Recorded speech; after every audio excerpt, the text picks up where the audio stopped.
everybody. Thank you guys for coming out to the Shadow Alley Circus. I know it says in the shadows or out of shadows. We're a circus. That's what publishing is. Show most of the time. And we want to introduce you to all of our monkeys. Saying, not my circus, not my monkey. I'm James Hunter. I run Shadow Alley with my wife, Jeanette. 2017, we have about 30 authors. We have a whole bunch that are present here today. This is kind of a showcase. We're going to do a couple of different things. I wanted to find out first, for all of the people that are in the audience, are most of you writers interested in the publishing side of things? If that's you, raise your hand. Okay, so we got a couple. And most of you, I assume, are here then for authors and hear about books and all the fun things we have upcoming. Raise your hand if that's you. Awesome. So we're going to talk a little bit about us, who we are, what we do. We're going to do a art street show of all of these botch covers that are there over the years. There are many of them. We're going to talk a little bit about the things that are upcoming, what we're excited about, and then we're going to end with a long Q&A for our authors here. Real quick, as Jess gets this all queued up, would the authors that we have present just go down the line? We'll start with Will Power and just give yourself a brief introduction. Tell us who you are, what you write. Hey, how you doing? As he just said, I'm Will Power, also Will in real life. I am the author of Outworlder's Blood and the recently released Soulbound Contractor. I'm an author from Charlotte who got super lucky to be found and kind of propped up by Shadow Alley. Well, I mean, I think you did like most of the work yourself, but we're glad we were able to help. Miles? Yep, I'm Miles English. I am the author of Bog Standard Isekai. It's a web novel that took off and then luckily got published over here with Shadow Alley. And Miles English is my real name, so yeah.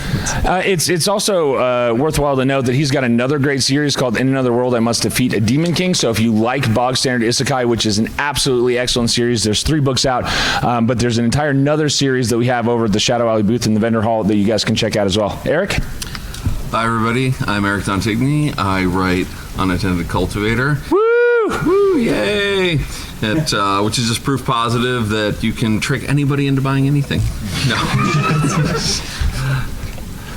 Chris? Chris A. Jackson. I write fantasy, science fiction, post-apocalyptic fantasy, tech thrillers, and curiously, I don't write lit RPG. No. Chris is our token sci-fi author. Stepchild in the room. That's right. But for Shadow Alley Press, I am writing hard science fiction in the Fivefold universe, and mine is the Alden Northcliffe saga. It's a saga. Yeah, absolutely fantastic. First book is Pacifica. Which we also have over at the booth. Marshall? Yep. I am Marshall J. Moore, and I'm the other token non-lit RPG writer. Oh, yeah, right, dude. Yeah. We got 2 of them, guys. Yeah. We're not pigeonholed. Except I'm on the fantasy side. My trilogy with Shadow Alley is The Rise of Resurrection, which is basically the Will Smith iRobot movie, but zombies instead of robots. If you like high fantasy wearing an urban fantasy trench coat, check it out. Jacob? So I'm Jacob Greif. I'm from Germany, and I write Epoxy Ducks and Outage of the Ancients, which are both system apocalypses. And as I say this, I realize I really like breaking the world. Excellent. Mark? Good job of it. Yeah, he does. So my name is Mark Stallings. I write wuxia, which is Asian flavored fantasy. Think magic powered martial arts. Also cultivation with Eric. So my second book in the series just came out last month. And I'm hoping, yeah, congratulations, Mark. And I'm hoping that they can have the 3rd one in your hands for Christmas. Okay. I would like to introduce the next panelist, Aaron Michael Ritchie, because he doesn't have a microphone, so he can't technically stop me from saying anything. I met Aaron a long time ago. If Chris and Marshall are our token non-lit RPG authors, Aaron is our Make-A-Wish candidate. Old and of failing health, we decided to bring him into the fold and help him publish books before he shuffled off the mortal coil. But Aaron was the second author we ever brought on Shadow Alley. He's been on with us the longest, more than anyone, and he is prolific. How many books are you up to? 82 books. When he first came on, he wrote a book a month every month for 14 months, and he's just an absolute beast. I love Aaron Michael Ritchie. And then he slumbered. And then he slumbered. Slumbered for 1,000 years. And last up on the end there is Jodan. Jodan, you want to give yourself an introduction? No, I'm good. I'm Jodan. You guys might have seen me rolling or limping around. Been a huge fan for a long time. I read all the books, got bored, decided to write one.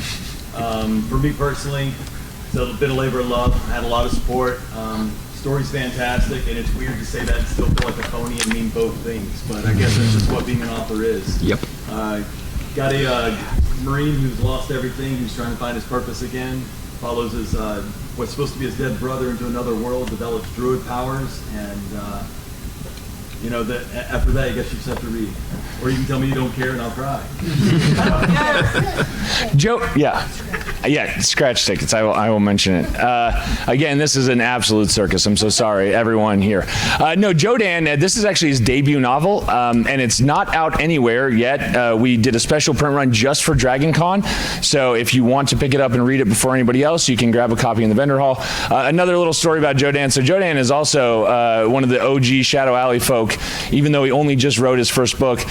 He and I met back before we had started publishing other people. I'd been doing urban fantasy, and he messaged me on Facebook, and he was like, "Hey, I'm a random internet stranger. I like your book." And I was like, "You should come to my house for a barbecue."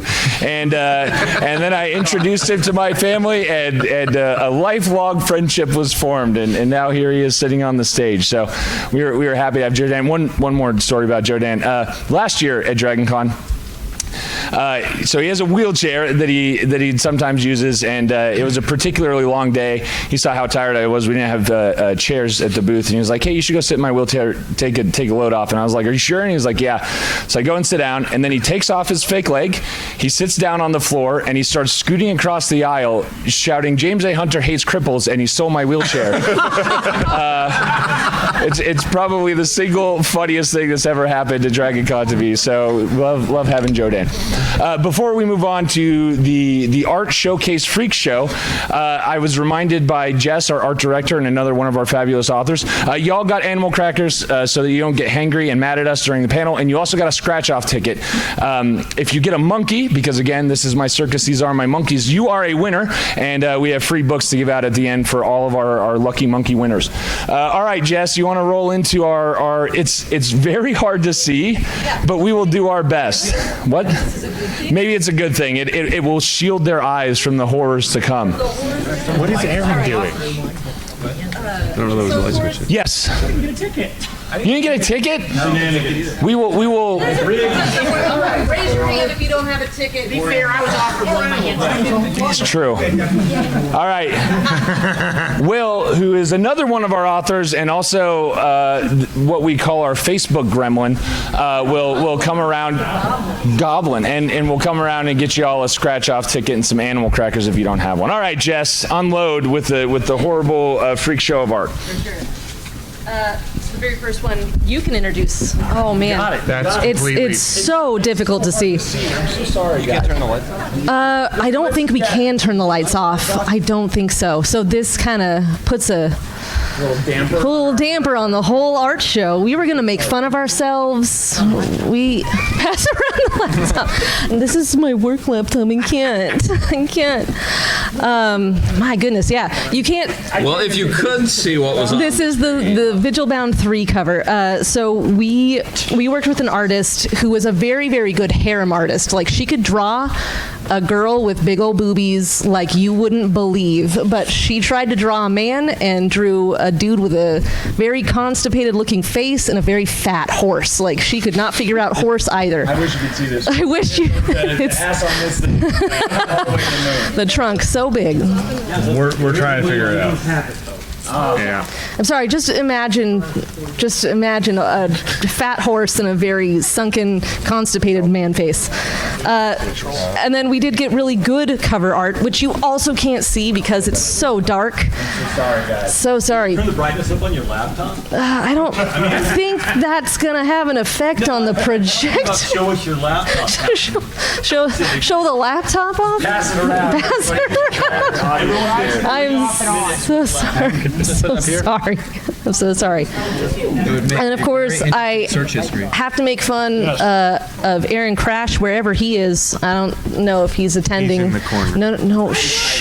shh. That's the joke. You object? I'm sorry. Look at her broken wrist. Her weirdly angled broken wrist, which you can't see. Yes. It is Time Jacker. Time Jacker. The standalone Time Jacker. Also a great name for a really great cover. Yeah, perfect name for the perfect cover.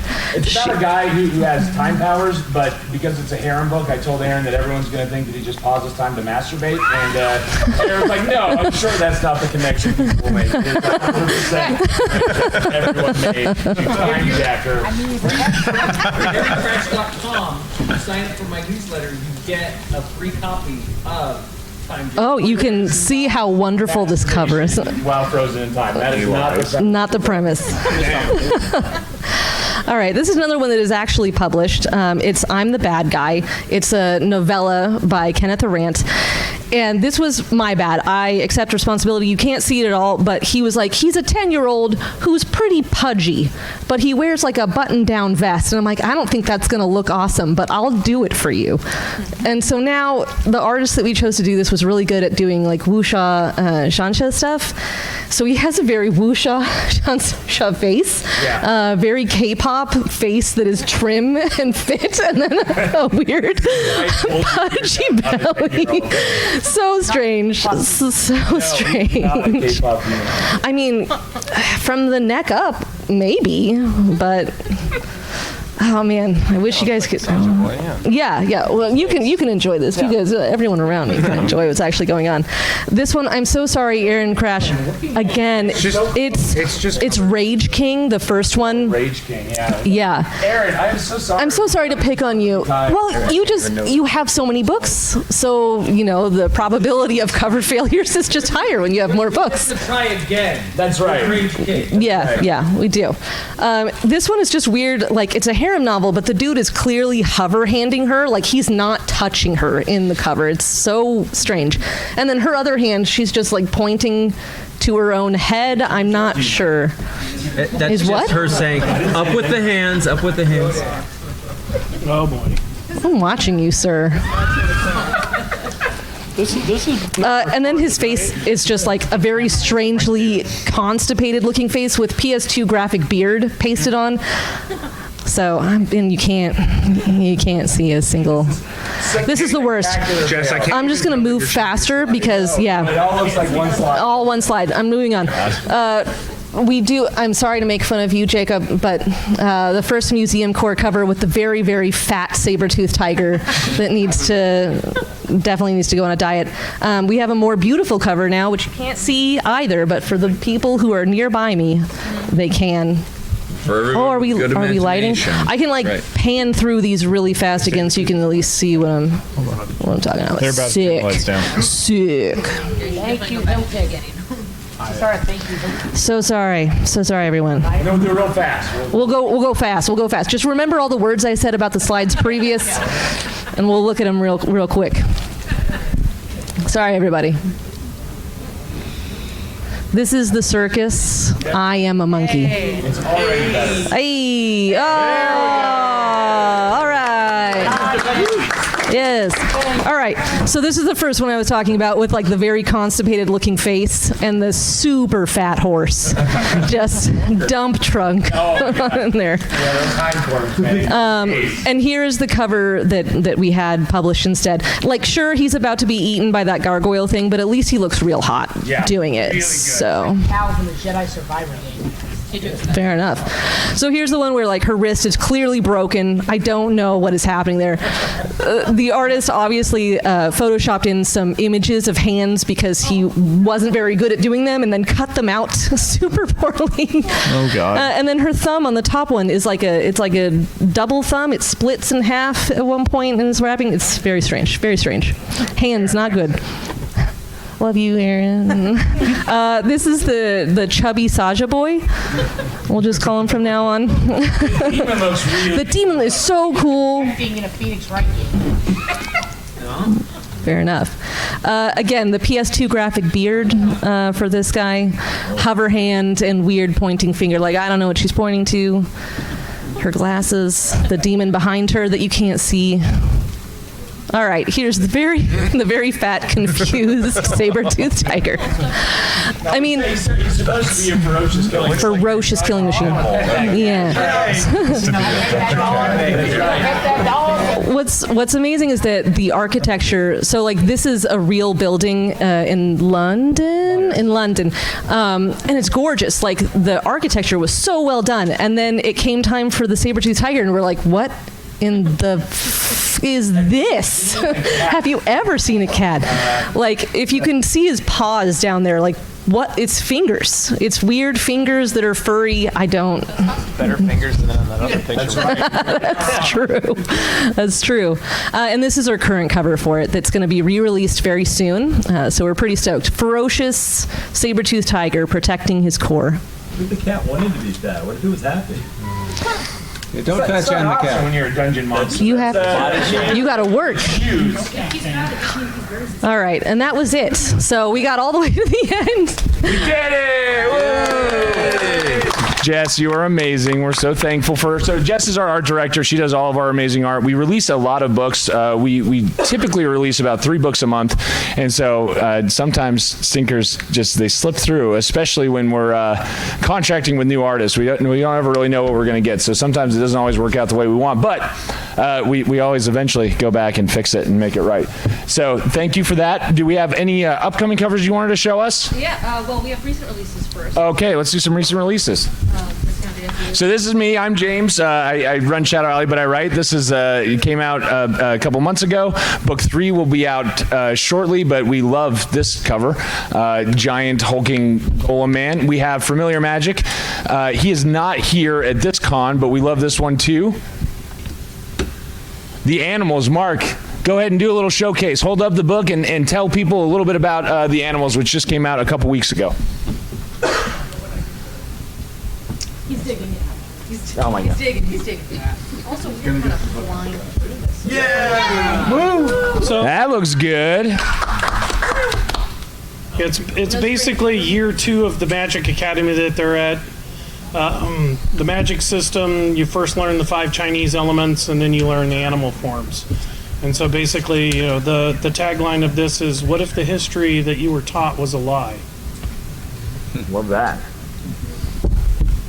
How's it end? Everyone dies, Jodan. Rock falls, everybody dies. That is the end of the book. Always was, always will be. Another book that we just came out a couple of days ago, it actually released this week, coming into Dragon Con, and we did a special print run just for Dragon Con, Soulbound Contractor from Will Powa. It's the first book in a brand new series. I'll read this for all of you. All he wanted was a fresh start, and now he'll have to fight to keep it. From the best-selling author of the Bloodshaper series comes a gripping new lit RPG adventure set in the Splintered 5 universe. What? No, that's right. Oh my God, why am That's me. Sorry. I was up until midnight working on this and like, what have I done? Soulbound Contractor is just gonna bulldoze ahead as though that didn't happen. With high stakes combat, unique class mechanics, and a soul-linked bond that could cost everything. This is a fast-paced story that you won't want to put down. All right, Will, tell us about it. Why should people read it? It's a lot of fun, but mostly the snake. He's very adorable in sometimes and very scary at others. He's got lovely wings. And if he dies, then his new friend Drythe also dies. So there's a lot of we both have to be safe at all times angst. And this is why you don't contract with Satan. Another new one that just came out recently, Outrage of the Ancients by Jacob Greif. He is also the author of Apocalypse Redux. You can see the cover here on the wall, one of these behind us here, which is probably the best time regression lit RPG novel I've ever read. If you all like the time regressor tropes, give that one a shot. I have tried a lot of them, and I usually bounce off because they get boring. There's no tension. But Jacob does a phenomenal job balancing out those elements. Outrage of the Ancients is fantastic. I'll read it for you. The heroes of old have come back, not to conquer, but to fight for the future of mankind. When humanity is warned of 7 magical trials that will decide its survival or extinction, the world braces for the worst, but modern man won't face the coming storms alone. With reality unraveling and new forces of chaos on the move, even legends may not be enough. Humanity must rally or fall forever. Tell us a little bit about it, Jacob. Well, like the burp says, it's basically System Apocalypse, but all those stories about the king or legendary general or whatever, what have you, returning in the hour of greatest needs, they are actually true. So, King Arthur's obviously a big one. There's also one about Francis Drake. There's a drum that is... Lean into the mic a little more. Oh, sorry. So there's a drum called Drake's Drum, which he swore that if someone were to beat that during England's greatest hour of need, he would return. And that drum is said to have beat during Dunkirk and D-Day, and also Genghis Khan comes back. So yeah, it gets a smidge crazy, but yeah. So yeah, it's a giant system apocalypse, but all of Earth's greatest heroes come back and are given system and class mechanics so they can help defend humanity. It's a wildly fun read. Is book 2 out? Book 2 is soon, this Tuesday. Book 2 comes out next Tuesday, so perfect time to jump on, grab the series before book 2 drops. Go ahead, Jess. Magic Murder Cube Marine. Unfortunately, Alex was not able to make it. He was supposed to, but then things fell through. But this is an absolutely wild, fun ride. If you're fans of Dungeon Crawler Carl, which everyone who reads Lit RPG is, you will almost certainly enjoy this. Francis III was one hell of a Marine. He died doing what he loved, killing everyone around him. Armed with nothing but his lucky pink booty shorts and a pair of matching flip-flops, the 19-year experience fighting in the Marine Corps, Francis has one goal: find a way home to his fellow grunts or be listed as KIA forever. Grunts love this book, and you will too. Even though Alex is not a former military vet, you can't tell. I served in the Marine Corps. I was a combat vet, and the humor in this book is spot on. So if you like the kind of the gruff military humor mixed with the lit RPG action adventure and a whole lot of killing and magical shotguns, this is a book you will absolutely enjoy the hell out of. Another one, Liam also going to be here. He is a debut author that Shadow Alley picked up about a year ago. If any fans of heretical fishing in here, or Beware of Chicken, absolutely great sort of slice of life story. Sometimes the best way to save the world is to ignore it completely. Nathan Lee has exactly 3 talents: overthinking, social encounters, avoiding responsibility, and farming in video games. When the apocalypse hits, he accidentally dumps all his rare skill points into fishing. Just his luck. So grab your tackle box and buckle your overalls. It's sink or swim in this side questing calamity. So the basic premise of this, if you've ever played, let's say Skyrim, you ignore the Greybeard quest line completely, and you're like, I'm going to do every single side quest instead. And then when you finally go and you tackle the Greybeard quest line, you are so ridiculously OP that you can just slay everything in your path. So this is just one guy doing all of the side quests as he eventually goes on to save the world. Book 2 is coming soon. And book 2 is up for pre-order and coming soon. We got the Dark Lord of Crafting, which is one of the few Minecraft lit RPG stories out there. I always thought with how popular Minecraft was that there would be more in that vein. Yeah, no, come up here, William. Who is he looking for? He's looking over there. Facebook Gremlin. Come tell us about your book. Thank you. Yeah, so like many authors, I turned my vices and terrible obsessions into a story which no one should ever read. And here we have the Dark Lord of Crafting, which is functionally just Minecraft, but deeply violent. And so there's a lot of blood and things. But otherwise, if you enjoy things more than people, this is the book for you. Things more than people. That promo style. Don't read it. Don't read it. It's terrible. That's why we have him not on the stage. He's reverse psychology. That's right. If you like books, this technically is one. So, I mean, what more could you want out of a thing? It works for He's got pictures. That's right. That's right. I'm moving on to yes. which. Yeah, so upcoming releases, again, we have physical copies of Wayspring Wanderer available at the booth up in the vendor hall, but this one is up for pre-order right now, and it will be coming out in 3 weeks, I think. And Jodan, give us a little bit better or more of a breakdown of the story and what inspired you to write it. So for me personally, all right, cool. I have a mic now. Okay, all right. Ow!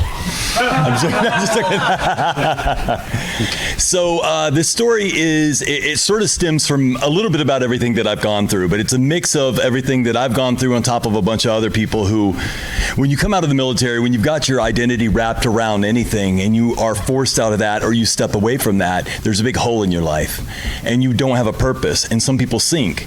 Well, this is a story about Oscar, who was sinking. He'd lost everything. And I felt like I've been there in these moments. But one of the things that actually carried me through was books. And that was my big inspiration for writing this, is that if one person gets a couple of hours away from life out of what I've written, then it's worth it. But this story is about found family, but he's also chasing his brother from blood. And so it's a story about being able to surround yourself with the right people that you trust and fight to survive in a place that's trying to kill you. He's a druid in a desert planet with a prosthetic leg. I did self-insert the prosthetic leg because I thought it'd be a mean thing to do to my MC, and that's kind of funny to me. So believe it or not, I do like the guy. And then you may not be able to see, but there's a pangolin on the front of there too. So we have a pangolin druid companion. Find me another one of those. And her name's Penny, and she's the only one in the whole book that has plot armor. I have been threatened by everyone who's read it. I am not allowed to hurt her, so just be aware she is safe. It is safe to love her until I turn evil. What do you mean turn? Return to evil. Return to evil, yeah, this is an ongoing thing. And then we have... Side note thing, like, Uncultivated's been out for a long time. It's a big Yes. long series, but we're starting to publish it in a lot of different ways. Yeah, so Eric is one of our staples here at Shadow Alley. Unintended Cultivator is a wildly popular series. If you've not picked this up, if you're a fan of Cradle, like Cradle is my comfort series, it will always be at the top of my list. But Unintended Cultivator is a very close number 2, which is about the highest praise that I can give for a cultivation book. There are 6 books out currently in the series. Eric is already up to book 12, I think. We can't publish them as fast as he can write them. Yeah. Did you switch from the K to the C for? No, so this upcoming release, so this is actually for book 1, but we are excited to announce that Unintended Cultivator is going into the German market. So we have rolled out our German translation pipeline for Unintended Cultivator. It's one of the first books that we're pushing out into KU and the German marketplace, and we are super excited. Jacob will finally be able to read the book in his native tongue. So we mostly just did it for him. I mean, that's really what it is. It's but yeah, we're really, really excited about that. Ben just kept complaining. Yeah, no, every time. He was like, hey, Jacob. Yeah, it's you. It's all you. All right, let's go, Jess. Another one that we're really excited about is, anybody here familiar with Royal Road? Yeah, okay, so a good number of you. One that we are really excited about from Warby Pickus is a book called Sky Pride. It's another cultivation-esque novel. It's absolutely tearing it up on Royal Road. It's dark and funny. It's got great pacing. It's got really interesting characters. It's got some found family elements. He absolutely does not hold back on his MC. I have rarely seen an MC with less plot armor. And yet, despite that, it is a absolutely wonderful time. We're really excited for that one. It will be coming out shortly. Jess is working on the cover art as we speak, which is why we have this orangutan instead. I just had to cancel the cover art that came up because I was like, this is not good enough. Yeah, speaking of cover rejects, we got a whole bunch of sample cover art, and it was some of the worst that I've ever seen. So yeah, instead we have the orangutan, which is an improvement. So he has plot lingerie. Yeah, that's, I think, a string bikini maybe. It's tough. Oh, you don't want to read the... Oh, no, I'll read it. What does it take to climb out of the trash and into the sky? Parents dead, clan exterminated, body burned, hands mutilated. Again, it's a rough start for this guy.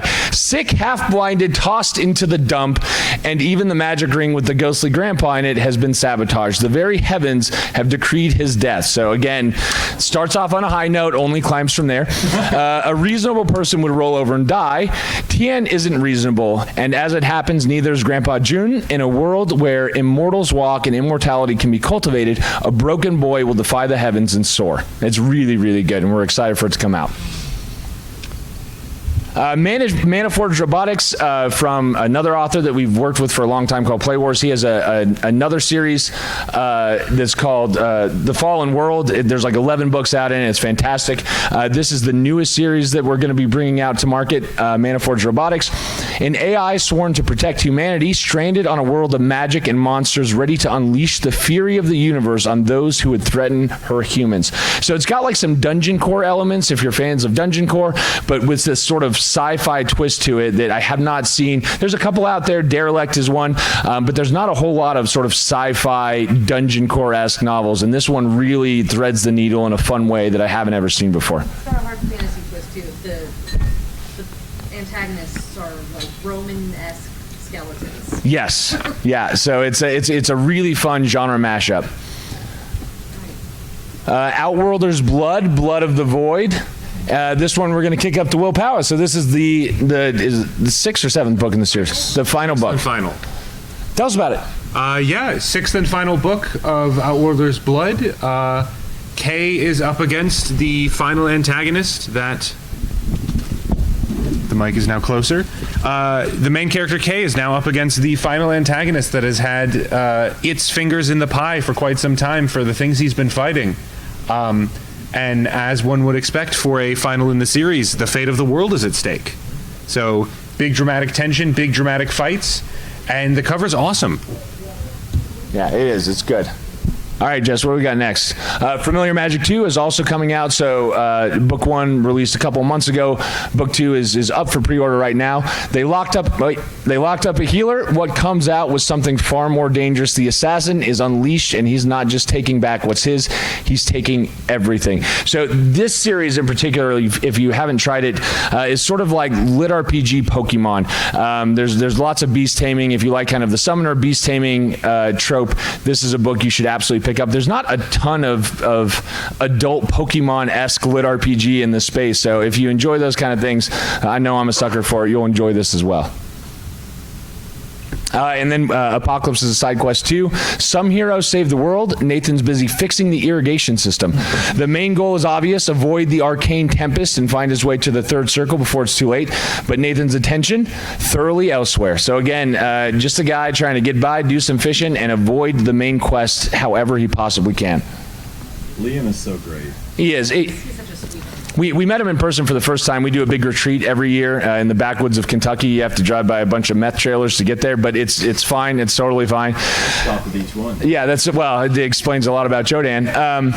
And we finally met Liam, and he's like a 19-year-old kid. I offered him a beer. He's like, I would, but I can't legally drink. And I was like, oh my God, they're children. I'm working with children now. What is happening to me? How did I get so old? But yeah, really sweet guy, fantastic writer. That's all we have for soon things. And now we wanted to do the thing that everyone actually cares about, which is Q&A for the authors.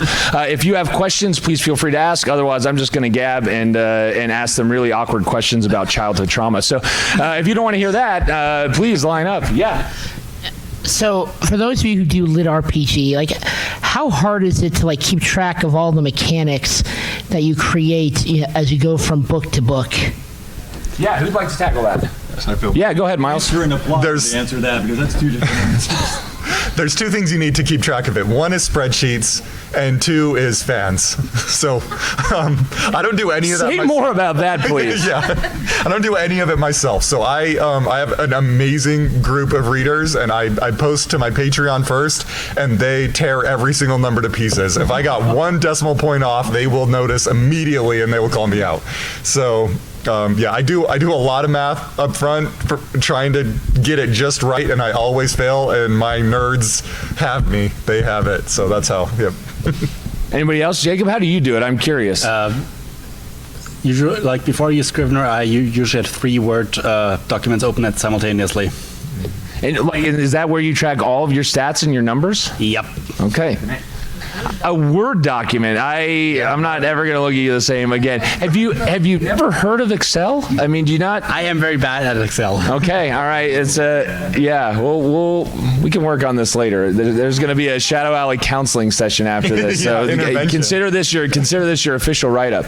What about you, Will Power? I don't have nerds for readers, or if they are as nerdy, they don't talk to me as much. So my editor is the one who tends to catch all of my mistakes because it's very hard and I get it wrong constantly. How do you track it? I read the chapters I wrote in the past. I do a. So you just keep it in your head? Pretty much. God, I really shouldn't, but that is where I'm at right now. Use his method of a Word document. I have gone so far afield as a publisher. I feel like I'm going to have to take a lot more direct intervention in all y'all's lives. This is unacceptable.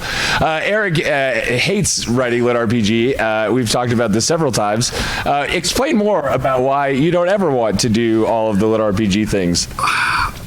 I does words good.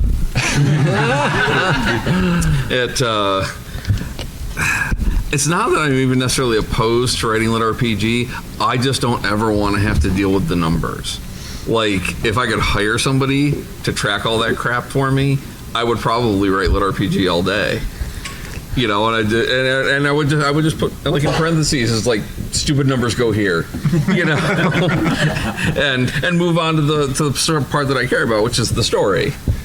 Yeah, that's fair enough. This actually, I'm going to ask a question for Chris, because this kind of segues into it. I have never wanted to write sci-fi. I like reading sci-fi, but I've never wanted to write it because of the math nerds, and they get mad at you if you get like, oh, your black hole, it would collapse if it was that mass, and I'm like, shut up, nerd. So how do you handle all of sort of the science, the research, the physics when you're writing more hard sci-fi? I don't, because DJ Bowden was my world builder, and every time I had a math question, I turfed it to him. I am so not a math guy. I'm a biology guy. Okay. Which is obvious if you read my books. The guy's an alien hunter, and I played with giant space whales and how they morphed into other things over billions of years and stuff like that. That's my shtick. I'm an evolution monster. Okay. But yeah, what I did have to do writing when I wrote for Paizo, I'm still writing for Paizo, writing tie-in stuff is never stat out your character. And so they said, never tell your fans what the stats of your character, so they have no ammo to shoot you with. And so, yeah. But so you're writing reverse lit RPG is what I'm hearing. That's the... It's called tie-in fiction. It's a thing. That's right. That's right. I love that. I love that. Any other questions we have in the audience for all of our amazing authors? Yeah, here, I'll bring the mic back to you. We'll start here and then we'll go here. Here, would you... Hey, you guys talked a lot about plot armor through the different books, about talking about how some things should not be. Mic by your mouth, please. Oh, okay. Can you hear me now? Yes. Yep. Okay. So you talked a little bit about plot armor. You talked about how some things shouldn't be hurt at all, and then some characters got hurt a lot. How do you navigate that in a way to make it so it's still interesting and there's still that risk, while at the same time not making it too much plot armor? Yeah, no, that's a great question. I would actually like to touch on that for a second. Especially when you're dealing with disabilities, you have to be very careful, because a person who's disabled is not a broken person. So fixing that person is not something that even people who don't get it, it still feels wrong. It feels cheap. It feels like you've taken a part of someone's identity away. So when you have a character that is missing a limb or whatever, you find ways around it. It can be a little bit of a struggle. It should never be a victim thing. It should never be anything like that. And when it comes to plot armor, a lot of it, for me personally, comes down to realism. If my character is dumb enough to be in a situation he should not be in, he generally loses his plot armor. But as long as he's making those decisions properly, it should feel like a progression that makes sense. No one wants to have a character that loses all agency. And by agency, I mean choice. You don't want your character to lose choice. And so plot armor should feel natural. You should not notice plot armor unless you're looking for it.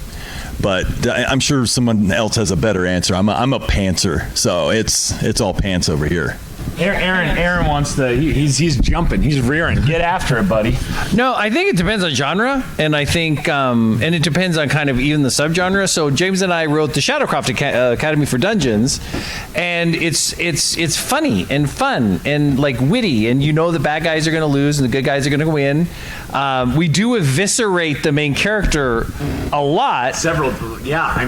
We tear him apart because he's a mushroom guy, and you don't want to be a mushroom guy because there's not a lot of like it's. You're not real tanky. You're not tanky. No. And so generation. But then but in our world, like you get as long as your core isn't shattered, right? You get it all back. So it really depends on genre. Like grimdark or like the right safe, yeah. And so I think the way it becomes tricky is if you're writing but in lit RPG, like the numbers go up, right? And readers hate to have people who are like dumb and make dumb decisions. They'll be like, 1 star, that guy's an idiot. And I'm like, well, I'm trying. Story of his life. And so then you have to make your book so that your character's super smart, and that's what the kind of the audience expects. So it really depends on genre. I think Marshall does this really well. I would love to hear his answer. He's got a microphone. I do have a microphone. Do we do a backbeat? Just double fisting the mics. That's fine. Right, we're on the 10 p.m. yet. Okay, so I think also the idea of plot armor is very dependent on. It's almost a misapprehension because the stakes of a conflict scene should not just be will the characters survive, because you've got so much of the book left. Probably they will, but take for example, I'm going to draw from pop culture rather than my own stuff because I guess probably haven't read it. Return of the Jedi, the big climactic duel, Vader and Luke. These stakes are not life and death. I mean, they are, but the stakes are ultimately Darth Vader's soul. Can Luke redeem his father, or will they both follow the dark side forever? This movie's been out for 40 years. 10 years is the statute of limitations, I think. But the stakes for any scene, especially a conflict scene, need to be beyond the character's mere survival. If they fail, or if they succeed, it needs to be moving the plot forward. So the plot armor is not like, oh, they survived this thing. It is, will this move the plot forward or not, based on whether or not they succeed at surviving or winning the fight. And I think that extends as well to the idea, and you said it really well, that it's not necessarily about the survival of the main character. Because again, especially, I write a lot of like first-person POV. If there's a bunch of book left, the guy lives through the scene, right? But you can take things away from your character that matter to them, and in some ways, those emotional damages or those pivot points, these low points, can be just as full of tension and conflict. Maybe they have to make a really difficult moral decision that has terrible consequences on the people around them, and so yeah, maybe they survive, but are they going to survive unchanged? And the answer is often no. And that's a really great way to introduce tension into the plot, even when you know the character themselves is going to survive. You had a question over here. Yes. Here you go. All right. Good to see you. Good to see you. I didn't even recognize you. It's no worries. First and foremost, I just want to say to everybody in here who are soldiers and who have served service, thank you for your service. I was going to go ahead and pose a question for all the authors in here based on the systems, because I noticed there's always like two separate systems. There's always the leveling up system and the progressive system. Which ones do you guys like the most? Because I've read most of your books, and it seems like you got into, with Viridian Gate Online, you got ahead and kind of moved with both the leveling and progressive. But with the Virgil Bound series, you gone ahead and just went with a progressive, which was very good, very, very, very action based and whatnot. And I just want to ask all the authors in here, which of those two systems you guys like best? Yeah, absolutely. Who would like to start? Mark, you want to jump in on that? With the cultivation, I have excuse me, I have obvious character leveling, and so I prefer progression-based leveling. So just because it feels natural that you have a character working on something, trying to accomplish a task, and then all of a sudden they have a breakthrough, kind of like you at work, right? Yeah, all of you at work? Well, maybe not this week. Next week's your level week. So that's my preference. I mean, it really depends on what kind of story I'm trying to tell. Like, I like to use like the systems as like quantified superpowers, sort of like no health bars, just 10 strength can break a car, 100 strength can break a mountain. So you always know exactly what the main character can do, but it's very much more of a superhero, or like that's kind of my vibe. Yeah. Anybody else want to answer this one? Miles, you look like you want to take a crack at it. No, he doesn't, but I'm going to put him on the spot. What do you got, Miles? Obviously, I like the numbers, and that's because I get addicted to numbers so easily, and so like that's just right in my veins. So when somebody was making fun of it on a social media, on like Facebook or something, they're like, I don't get lit RPG. It's just herbalism level 1, herbalism level 2, herbalism level 3. You've unlocked advanced herbalism, and I'm just like, and everyone's like, yeah, I don't understand that either. But I read that, and I'm like, tell me more about advanced herbalism. I'm here for it. What's going on? So I think that like giving people those real numbers to latch onto is just it's what I like in a story. It really helps me latch onto the story and just get addicted to it. So I'm gonna use that for you guys. I'm gonna send it out in the same way. So love that. Will? I don't really have an emotional attachment to either. It's all about what's more useful in the moment. Because at the end of the day, in the kind of genres we write, you're got to progress somehow. So whether it's the numbers and showing them is going to be more useful, if we need to have a core that ascends to the next tier, or if we're going to just, be able to beat up the bad guy. It just depends on what, progresses the story in the best way, and then go with that. Because at the end of the day, it's all progression, and I'm here to write some form of progression. So what exactly it looks like is just kind of more story-driven than emotion-driven. Eric? And of course, there is the question of which thing is going to make me feel at least like killing myself at 75,000 words into my next book. And some of it, it's just audience awareness. It's like if I'm writing a cultivation novel and I start throwing numbers in there, no one's going to read it. If people are writing, challenge accepted. All right, it's no, and if people are going into a lit RPG book and there are no numbers, they're going to be like, one, this isn't lit RPG, so right. I'm out. And then there are the people who try to mix the two, and that's always a disaster. And you should always stop reading those books the minute you see them trying to mix those things. Okay. Speaking of disasters and mixing progression fantasy and lit RPG, tell us about Shadowcroft. What? Why? Because that's exactly what we do. It's a cultivation with a lit RPG system over the top. No, I want to put you on the spot. You talk about it. Well, no, so we bit off more than we could chew because I have a hard time saying no to anything. And so I'm like, yeah, let's do that, and we could do that, and we could do that. And in Shadowcroft, it worked out well because James would hold me back until book 3. And then he was like, yeah, we could do that, and we could do that, and we could have like a lot of crocheting. And I'm like, it's too much. There's a lot of crocheting. It's a lot of crocheting. Silverware jokes. It's And so I tell people I broke him, and that's why he wrote Discount Dan. But it's tricky, and we did get a 5-star review because we do Dungeon Core, we do Cultivation, we also do Magic Academy. So it's like we do all of the things. And there was, remember that 5-star review, and they were like 5-star. They did it. They were able to create this Frankenstein monster that's beautiful, and I've fallen in love. Yeah. And they just got married, the reviewer and the Frankenstein monster of our book. Yeah, it's the stitched together corpse of every subgenre in lit RPG and progression fantasy all in one. Without the smell. Well, I mean, that's arguable. There's a Minotaur who's called a crochet pervert at one point, which I think kind of sets the tone for that. But does the main character have a pile of slop in his room to grow mushrooms on? Well, obviously he's a mushroom. Of course, he eats the slop, and he's got a slop pit. To a certain level, that's the good stuff right there. Yeah, what do you got? Real quick, does anybody have a humorous 1-star review that you've been given? Yeah, no. Anybody gluttons for punishment who read their own 1-star reviews? Any of my 1-star reviews are a complete joke, so that's. Jess has one she wants to share. No, this one was awesome. So I don't write with Shadow Alley Press anymore.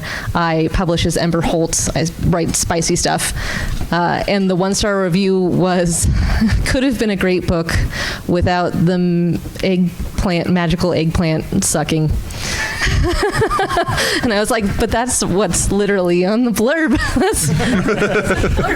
You did this to yourself. I am a glutton for punishment, so I will occasionally peruse my 1-star reviews. I have a couple that I really enjoyed. Some of them are good, some of them are bad, some of them are funny. I had one for the Vigilbound series that said it was 1 star, and it was like, great plot, but it's so gratuitously violent, no one should read it. And I was like, oh my god, I should run that as an ad. That is the single greatest 1-star review for a book like this ever. For Discount Dan, and I have run them as ads sometimes. I got a review for for Discount Dan book 1. That said, this was when I was running on Royal Road. It said, this is the worst book on Royal Road with a style so bad it will make your eyes bleed. And I said, man, I have leveled up. My mocking words can now affect physically my reader. And I ran and I said, hey, come check out the worst book on Royal Road. It will make your eyes bleed. And that's the best ad that I've ever run on Royal Road. So sometimes you just gotta roll with the punches. Anybody else? Notable 1-star reviews? Yeah. I think I'm just running up here for no reason. Oh, I'm sorry. Yeah. So fandoms can be very specific, and in Minecraft, people who love it really love it. And when the first draft of the Dark Lord of Crafting, I changed some things about how the game works, because it wasn't exactly the game, it was Minecraft adjacent. So like instead of having 9 squares in the crafting grid, there were 12 because I liked the numbers more. It was more anyway, we don't have to get into numerology. But the point is, well, I have a one. He's a special kind of person. He's our favorite. We talked about things and people. Yeah. Anyway, so the point is, I got a 1-star review, and one of the quote that I remember from the 1-star review was, "He doesn't punch a tree as his first action," and that was the 1-star review, because in Minecraft, that's a fair argument. Yeah. In Minecraft, what you do is you get spawned into the world and you punch a tree and get wood. But when I play the game, I do grass first. I like it. I like the grass, and it's a cool shape, and it's like an axe in the game. It looks kind of like an axe, and then you hit the tree with the grass. I don't know why. That's my thing. But he wasn't a fan of it. 1 star. Is that what happens in the movie? So, unrelated note, that is my alt account. I'm sorry, but I stand by that review. You should have punched the tree. I don't know what to tell you. I got a 1 star at 80,000 words into my story on Royal Road, and though they didn't leave a reply, I just picture them bitterly hitting next every chapter and just angrily reading, and just this son of a gun, and the next, and they broke at 80,000 words and gave me 1 star. I want to look them in the face. I don't even want to argue with them. I just want to see who it is. If you're here, please come see me. Other questions while we're waiting for another question. Quick answer. Yeah. My favorite 1-star review is not mine, it's another of James's, where someone said that this has to be AI slop. It uses the word eldritch. That thing. Actually, I just got another one. And again, this is a book that I spent like a year writing and posting all of my drafts on Royal Road over and over and over again and doing tweaks as people commented. But I just got a review on book 1 that just says 1 star. I didn't like it. It's probably AI. And I was like, well, you can not like something and not have it be AI. That's not how that works. So my wife. Yeah. Any other questions out here? I'm going to pitch it. Yeah. Oh man, this is going to be a spicy one. All right, James, I got a question for you. Oh no. So who's your favorite monkey? Oh, why do you do this? The one that laughed. I can answer that question. And how do you find new monkeys? It's Aaron. Good question. I can answer this question. Yeah. Your favorite monkey is Eden Hudson. Eden Hudson. He loves Eden far more than he loves me. It's a point of contention. I'm not the assistant manager. I am the assistant to the manager.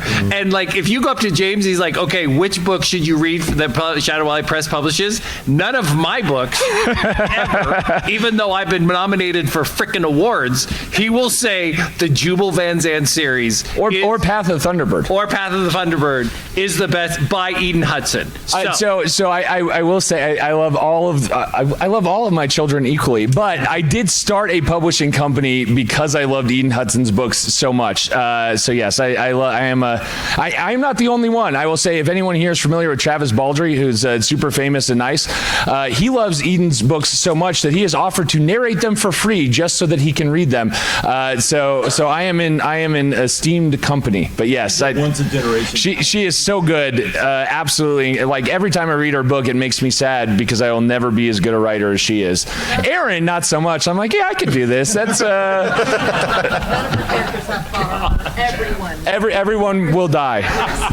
Everyone's wearing a plot phone. So when you're writing, what is your strategy for dealing with power creep? So like in the second book, your guy just went through and beat everybody in this empire, and then the second book, he's back to being the weak guy on the block. Yeah, that's a great question. Who would like to tackle this one?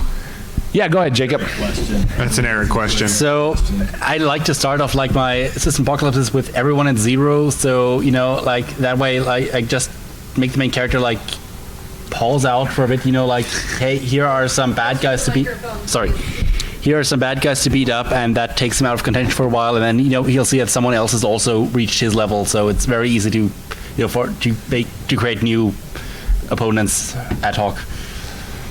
Yeah, that's great. Eric, this seems like a very Eric appropriate. Where did he go? Is he gone? He had a panel. Oh man, such an Eric appropriate question. Anybody else want to talk about power creep in their books? Miles? Yes, always. My solution to that is to give all of the other people in the world brains as well. And so if there's this one little hack that you can use to turn yourself into a demigod right now, then why isn't everybody doing that? And so if there's anything that I could do for my MC to make him better than everybody else, I have to answer the question, why hasn't everyone already done that yet? And so just keeping that in the forefront forces you to write a world where power creep isn't going to happen. He's still always going to have challenges. So I love that to pieces. Now we only have a couple minutes left. We're going to give out some prizes while we're doing that. So if you have a monkey on your scratch off ticket, raise your hand, and Facebook Goblin will ferry you out books and prizes. In the meantime, I would like everybody to share where their work can be found, what they're working on. We're going to start in the middle with Miles, Chris, and then we'll go this way, and then we'll circle back around with Aaron very last. I'm still Marshall, actually. Oh, I'm sorry. What did I say? You said Miles. No, Marshall. Sorry, Marshall. It's all the M's. Yeah, go ahead, Marshall. Tell us what you're working on and where we can find your work. Yeah. Okay. So I actually signed with an agent last year, so I am currently in the middle of working on a time loop comedy action romance about two very psychologically damaged people who engage in a futuristic time travel rage room. The log line is going to be, she has unresolved violent tendencies. He has homicidal ideation. Together they will, title drop, kill Hitler 8 billion times. A love story. Oh, nice. Yeah, I love about that. halfway through. And where can we find your books? You can find my books in the Shadow Alley booth or online on Amazon, wherever fine books can be sold. I also have a TikTok shop, linked to my TikTok account. You can find me there at Marshall J. Moore Author. Excellent. Chris, how about you? I am working on revisions of my next Paizo novel. I was second author picked for this new line of Pathfinder novels, in which we get to write iconics. And I not only wrote an iconic, I wrote Valeros. I got to create a new iconic, in which shall remain nameless until release.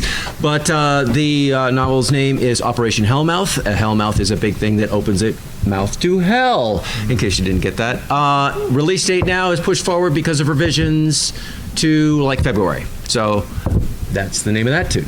That is amazing. And where can we find some of your books? And if you were going to recommend us a book to start with you, what book would you recommend? So I'm up in the America's Mart, third floor, 41A, right where the dealer's tables start. And my most popular series is my Magical Assassin Weapon of Flesh series. Weapon of Flesh is about a boy raised to be the perfect assassin, almost lit RPG. Because he's a made thing. Yes. He's imbued with magical tattoos that make him strong and fast and inured to pain and injury, but also suppress his emotions, because who wants an assassin with feelings? Love that. All right, Miles, kick it. Yep, Miles English. I write bog standard isekai. I'm going to keep writing bog standard isekai for the next foreseeable future, and you can find that up on the Shadow Alley booth, second floor of the vendors hall. You can find it on Amazon and Audible. Yep. And check me out at milesenglish.com or on my Patreon. And yeah, hope to see you there. Thank you. Will Power? I am working on Soulbound Contractor 3. 2 is in the pipeline and will be out some point in the future, so 3 is the next one. You can find my stuff anywhere Shadow Alley books are sold, including the booth and Amazon and Audible. And I'm also on Royal Road and Patreon. Excellent. Jacob? So I'm currently working on the third and final book of Outers of the Ancients, and my stuff can be found at the Shadow Alley Press booth, Amazon, Audible, and my website. Excellent. All right, Aaron. My next book is actually not a Shadow Alley Press book, so it might have some quality. Oh no! Shots fired. No, I'm totally kidding. No, except Bleeding Cowboy font. No, it's The Cunning Man's third book is being published to Baen on October 7th. It's The Familiar Spirit. And then my next project for Shadow Alley Press, which is, I feel bad for saying that. No. Are you sure? I feel bad. No, you're okay. Make-A-Wish, so you can make anything and we should write it off. I really wanted to have a publisher, and so and so on Royal Road, the Simfire Chronicles. I also narrate under the name Aaron Crash, and this is a cultivation novel about a magic system based upon the 7 deadly sins. Love that. All right, Joe Dan, tell us. I'm with the Shadow Alley Press booth on the second floor. Also, my website is yarngrunts.com. I do narration as well, and it's bright in here, and it was good. And also the audio should be coming out late October for Wayspring Wanderer, but it will be available on September 16th on ebook, but you can come pick it up right now. All right. Thank you all so much for coming out to support us. We really appreciate it. Around for all of our great authors. And come check us out in the vendor hall. We'll be up there. We're doing book giveaways and signings all weekend. Thank you guys again for coming. That